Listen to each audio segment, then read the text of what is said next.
আসসালামু আলাইকুম রহমতুল্লাহ। সম্মানিত কোয়েল পাখি খামারি ভাই বোন, কুমিল্লার আরাফাত নামের এক খামারি, কোয়েল খামারি, যিনি অত্যন্ত কোয়েল পাখির প্রতি যত্নবান, খেয়াল নজর রাখেন। আমার সম্পর্কে ভাতিজা হয়। সম্পর্কে বলতে গেলে দূর সম্পর্কে, কিন্তু খুব কাছাকাছির মনে হয়। হ্যাঁ, সেই কুমিল্লা থেকে উনি আমার মাঝে মাঝে আমার বিষয়ে খোঁজখবর নেয় এবং পাখির যে কোনো সমস্যা হলে সঙ্গে সঙ্গে আমার সাথে উনি শেয়ার করে। তো আলহামদুলিল্লাহ, কিছুদিন আগে একটা পাখির সমস্যা হয়ে গেছিলো, বড় পাখির। উনি আমাকে বলল যে, "কাকা, আমার পাখিটার এই অবস্থা।" আমি যতটুকু জানি সাধ্যমতো তাকে বলে দিলাম। উনি সেই অনুযায়ী তার পাখির সেবা যত্ন নিলেন। আলহামদুলিল্লাহ, পাখিগুলো সব ঠিক হয়ে গেছে। আবারও একটি পাখি, আ আ তার প্রায় ১৭০০-র মতো পাখি, কম বেশি হবে। ১২-১৪ দিন বয়স হবে এরকম।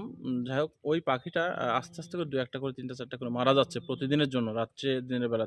তো আজকে পাখিটা বেশি মারা গেছে।